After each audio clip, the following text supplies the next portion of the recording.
Por exemplo, prevê que todos os crimes são hediondos, senão ele estaria violando o núcleo essencial desse direito. Essa teoria do núcleo essencial, como aponta o ministro Gilmar Mendes, essa teoria do núcleo essencial não está expressamente prevista na Constituição Federal, o que não impede a gente de reconhecê-la. Por exemplo, embora a Constituição Federal não fale expressamente dessa teoria do núcleo essencial, da necessidade de respeitar o núcleo mínimo dos direitos, em várias situações ela pressupõe essa tese. Por exemplo, quando a gente fala no artigo 60, parágrafo 4º, que os direitos e garantias individuais são cláusulas pétreas. O que é que a Constituição fala? Ela diz assim: não será objeto de deliberação a proposta de emenda tendente a abolir os direitos e garantias individuais.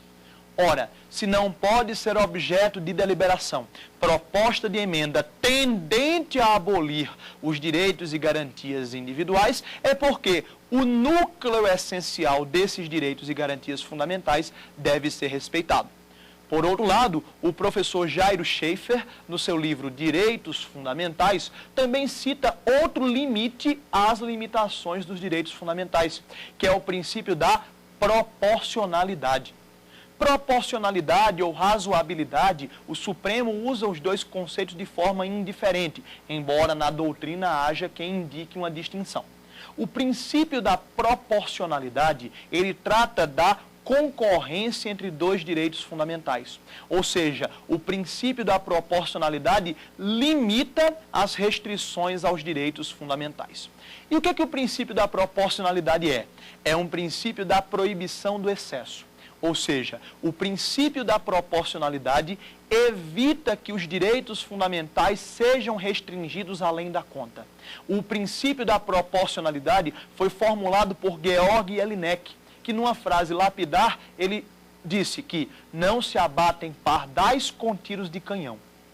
Quer dizer, com um canhão eu consigo matar um pardal? Claro que sim. Mas não é algo racional, não é algo de bom senso, não é algo equilibrado eu usar um canhão para matar um pardal. Ou seja, o princípio da proporcionalidade significa que deve haver um equilíbrio entre meios e fins. Tratando especificamente dos direitos fundamentais, o que é que isso quer dizer? Que eu só posso restringir um direito fundamental na medida do estritamente necessário. Por isso, o princípio da proporcionalidade é conhecido como o princípio da proibição do excesso. Quer dizer, evita-se a limitação excessiva de um direito fundamental. Dessa forma, quando dois direitos fundamentais estiverem em conflito, eu devo assegurar que eu vá usar o meio menos gravoso possível para poder limitar esses direitos fundamentais. Inclusive, a doutrina alemã, numa lição plenamente aceita no Brasil, diz que o princípio da proporcionalidade admite 3 subprincípios: a adequação, a necessidade e a ponderação, ou proporcionalidade em sentido estrito. O que é que isso quer dizer? A adequação quer dizer que, se eu vou restringir um direito fundamental, eu tenho que utilizar um meio que seja adequado a resolver aquela finalidade de restrição. Ou seja, se eu vou restringir um direito fundamental para proteger outro, eu tenho que usar um meio que seja adequado, um meio que consiga chegar àquela finalidade. O princípio da necessidade, o subprincípio da necessidade, indica que eu devo restringir um direito fundamental na medida do estritamente necessário. E o princípio da ponderação ou da proporcionalidade em sentido estrito significa que eu devo guardar um equilíbrio entre os dois direitos. Quer dizer, eu devo sacrificar o direito fundamental violado, restringido, apenas no que seja compatível com a importância dele na concorrência com o direito fundamental que vai ser respeitado.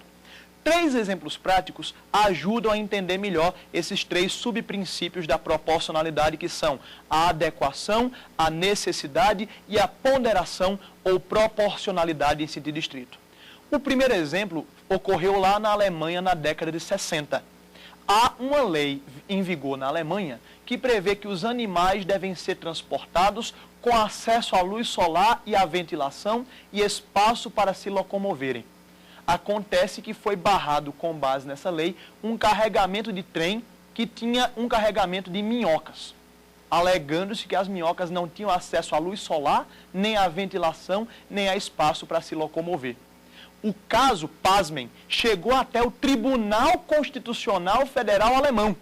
E na Corte Constitucional Federal Alemã se decidiu que, naquela hipótese, eu assegurar direito à luz solar e à ventilação a uma minhoca não era um meio adequado para atingir o fim a que a lei se propunha. Ou seja, aquela exigência, naquele caso concreto, era inconstitucional por ser inadequada. Por outro lado, nós temos um caso em que eu posso restringir um direito fundamental, mas só na medida do estritamente necessário. É o subprincípio da necessidade. Houve, inclusive, um caso muito interessante julgado pelo Supremo Tribunal Federal de uma lei do Estado do Paraná que obrigava que os revendedores de GLP, gás liquefeito de petróleo, pesassem o botijão de gás na presença do consumidor. Bom, é inequívoco que exigir a pesagem do botijão de gás na presença do consumidor é um meio adequado para atingir a finalidade de proteção dos consumidores. O problema é que o Supremo entendeu que, nesse caso, era uma exigência que afetava muito a liberdade econômica dos revendedores. Porque o Supremo disse, existem outros meios que eu posso utilizar para garantir que o gás terá os 13,5 kg. Eu posso, por exemplo, fazer a fiscalização por parte do poder público e eu posso, por exemplo, colocar um lacre inviolável. Então, se existe outro meio menos gravoso de respeitar, de restringir aquele direito fundamental, eu usar um meio mais gravoso do que é necessário, afigura-se desproporcional. E, por fim, outro exemplo que houve aqui no Brasil foi o caso em que uma pessoa foi condenada por crimes tributários a cumprir 92 anos de prisão. Ora, meus caros, qual é a penalidade mais grave para um crime no Brasil? É para o crime de sequestro seguido de morte, extorsão mediante sequestro seguido de morte, em que a pena máxima, assim como para o homicídio, é de 30 anos. Quer dizer, é claro que se alguém sonegou tributos, a prisão é um meio adequado para restringir, para garantir a finalidade da norma. É claro também que a única forma de garantir o respeito à norma penal nessa hipótese era a prisão. Mas o problema foi a quantidade da pena. Se um homicídio a pena é de 30 anos, eu aplicar a sonegação fiscal a pena de 92 anos é algo flagrantemente exagerado, é algo flagrantemente exorbitante, viola a proporcionalidade em sentido estrito, viola a ponderação. Então, veja que, na verdade, existem 3 subprincípios dentro do princípio da proporcionalidade. A proporcionalidade hoje já vem sofrendo releituras até pela própria jurisprudência do Supremo Tribunal Federal. Já se entende que a proporcionalidade, além de ser a proibição do excesso, tem uma faceta também de proibir a proteção deficiente pelo Estado de bens jurídicos relevantes. Mas, na verdade, o que nos interessa neste momento é que os direitos fundamentais podem ser limitados, mas existem limites desses limites. É a teoria dos limites dos limites. E quais são os limites aos limites dos direitos fundamentais? Quer dizer, até onde é que podem ir essas limitações aos direitos fundamentais? Primeiro limite aos limites dos direitos fundamentais é o respeito ao seu núcleo essencial. E, em segundo lugar, o respeito ao princípio da proporcionalidade, nos seus 3 subprincípios da adequação, necessidade e ponderação, ou seja, proporcionalidade em sentido estrito. Quer dizer, eu só posso restringir um direito fundamental quando aquela restrição for adequada a conseguir uma determinada finalidade, é o princípio da adequação. Eu só posso restringir um direito fundamental quando aquela restrição for estritamente necessária, não houver nenhum outro meio menos gravoso para alcançar aquela finalidade, é o subprincípio da necessidade, e também, ao restringir um direito fundamental, eu devo resguardar o equilíbrio entre os meios e fins, que é justamente o princípio da ponderação, o princípio da proporcionalidade em sentido estrito. Agora, essa teoria dos limites dos direitos fundamentais, ela precisa também ser encarada com algumas peculiaridades. Porque, por exemplo, quanto à teoria do núcleo essencial, nós vimos que o núcleo essencial dos direitos fundamentais precisa ser respeitado. Mas ainda sobre o núcleo essencial, existem duas teorias: a teoria absoluta e a teoria relativa. A teoria absoluta do núcleo essencial diz que, dentro dos direitos fundamentais, existe um mínimo que não pode ser restringido em hipótese alguma, daí chamada teoria absoluta. Por outro lado, a teoria relativa do núcleo essencial diz que, realmente, os direitos fundamentais possuem um núcleo essencial, mas esse núcleo essencial é variável, ou seja, esse núcleo essencial é relativo.